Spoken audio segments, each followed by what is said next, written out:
जिला पंचायत के अध्यक्ष अनामिका यादव जी भी पहुंची हैं। आपका भी स्वागत है, अभिनंदन है।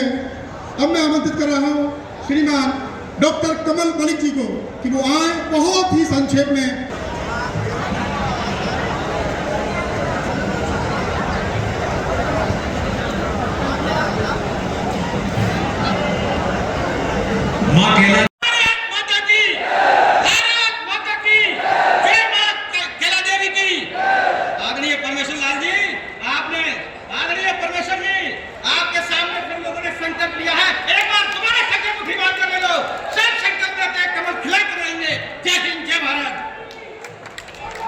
बहुत बहुत बंधन है विशाल जन समूह के साथ भारतीय जनता पार्टी के कार्यकर्ता बंधु समर्थक यहाँ पहुंचे हैं। मैं हार्दिक अभिनंदन वंदन करता हूं। हमारे बीच में स्वागत, बहुत बहुत स्वागत है संत शिरोमणि महंत योगी आदित्यनाथ मुख्यमंत्री उत्तर प्रदेश सरकार का मां कैला देवी धाम के इस पावन मंच पर स्वागत है। मध्य प्रदेश के मुख्यमंत्री माननीय मोहन यादव जी का यहां पर पावन स्वागत है, अभिनंदन है। मैं स्वागत के लिए आमंत्रित कर रहा हूं अपने प्रत्याशी माननीय परमेश्वर लाल सैनी जी का कि माननीय मुख्यमंत्री और माननीय हमारे जिलाध्यक्ष महोदय से भी आग्रह कि वो भी आए और स्वागत करें।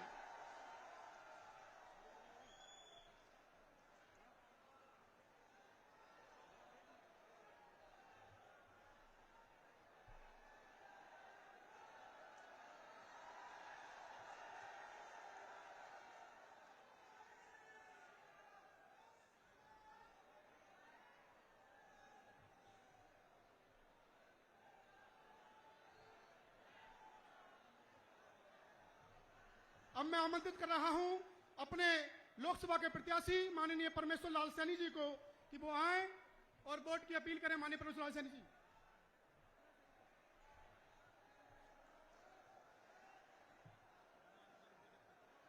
माननीय योगी जी,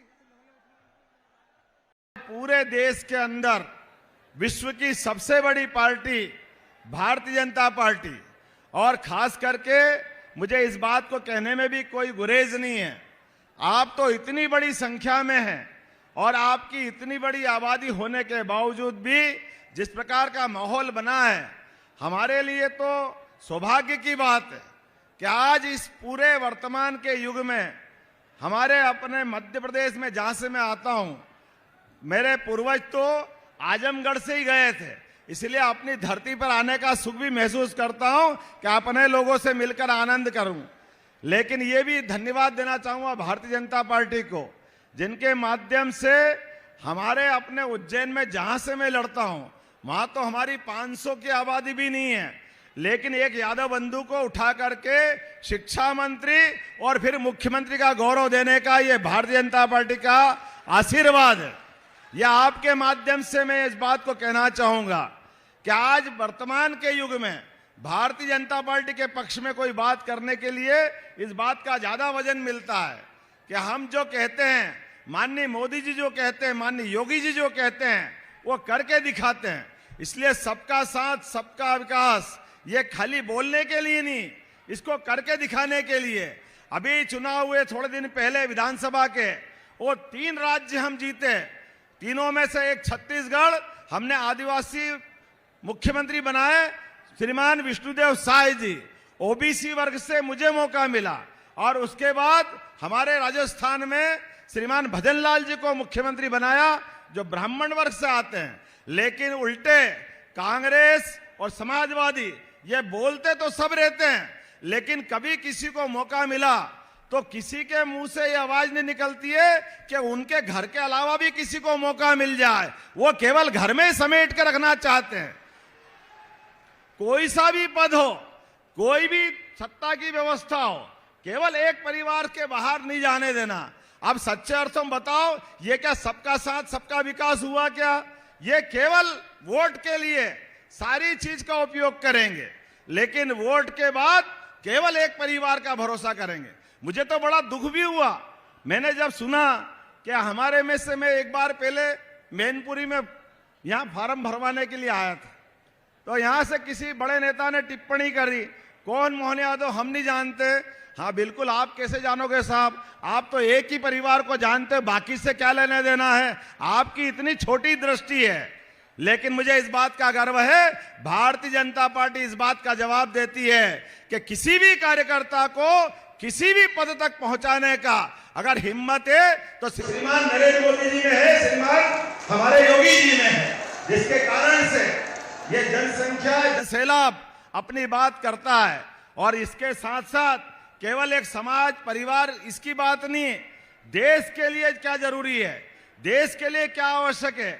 मुझे खुशी इस बात की कि पहला वोट अगर देश के अंदर माननीय मोदी जी को दिया है तो मोदी जी के माध्यम से देश के अंदर होने वाली सभी आतंकवादी घटनाएं एक के बाद एक अगर उन पे लगाम लगी, अन्यथा आप देखो पाकिस्तान की सीमा पर हमारे सैनिकों के सर काट के ले जाते थे, हमारे अपने सेना मूक दर्शक बैठी रहती थी।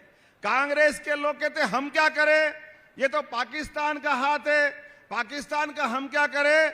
मुझे इस बात की प्रसन्नता है, 56 इंच वाले ने जब से सरकार संभाली घर में घुस के मार के ठिकाने लगाने का काम किया है, इनका नाम नरेंद्र मोदी जी है।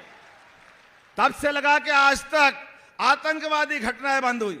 और मुझे इस बात की भी प्रसन्नता है कि हमारे माननीय योगी जी बने जब से मुख्यमंत्री, इस उत्तर प्रदेश में भी अच्छे अच्छे को ठिकाने लगाने का काम अगर किसी ने किया है तो हमारे अपने योगी जी ने किया।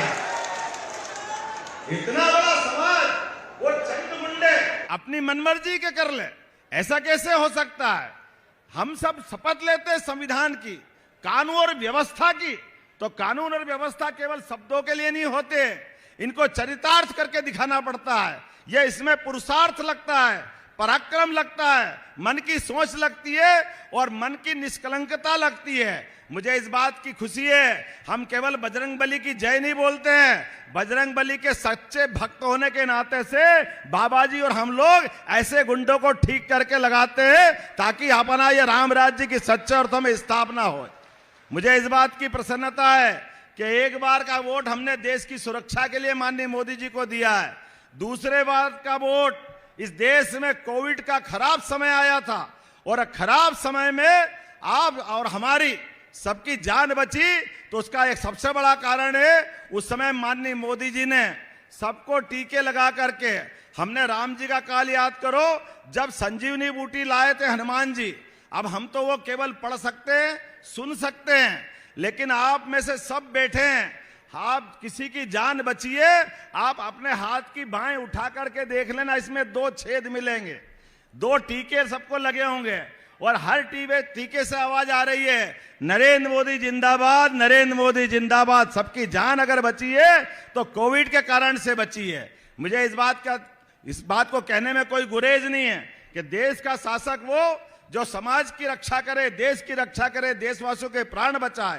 कोविड का खराब समय जब जलाने के लिए शमशान में जगह नहीं मिली, लकड़ियां नहीं मिल रही थी, हॉस्पिटल में घरवाले साथ देने को तैयार नहीं, मौत के बाद लाश आ जाए तो कोई उठाने वाला नहीं, लेकिन ऐसे समय में भी सबसे पहले जिनने देश की सुरक्षा की व्यवस्था संभाली, स्वास्थ्य की संभाली, ये हमारे देश के प्रधानमंत्री नरेंद्र मोदी जी। हमको लगा कि देश का प्रधानमंत्री कैसा होना चाहिए, नरेंद्र मोदी जैसा होना चाहिए।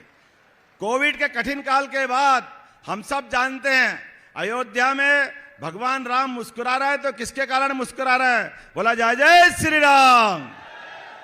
और अयोध्या के बाद बाबा महाकाल का महालोक भी मुस्कुराया, वो तो हमारे मध्य प्रदेश का ही है, मैं वहां का विधायक था। वहां वर्षों से इस बात की कांग्रेस के टाइम बात करते कि महाकाल बना दो, महाकाल का महालोक बना दो, कोई बनाने वाला नहीं। लेकिन मुझे इस बात की प्रसन्नता है, जैसे ही माननीय मोदी जी की सरकार बनी, स्मार्ट सिटी का पैसा आया 800 करोड़ और आज बाबा महाकाल का महालोक बन गया। बाबा जी के कारण से ये केला धाम का आनंद आ गया। जोरदार ताली बजाओ, मुझे तो देख के आनंद आ गया। अरे सच्चे यदुवंशी वो जो धर्म का काम करे, मैं तो बाबा जी को बधाई देना चाहूंगा। सच्चे अर्थ में बाबा जी ने हमारे सभी धर्मस्थल की चिंता की, जोरदार अभिनंदन करो। केला देवी हमारे अपने वंश की माता जी और उसकी चिंता बाबा जी कर रहे हैं। ये सबके साथ सबका विकास है।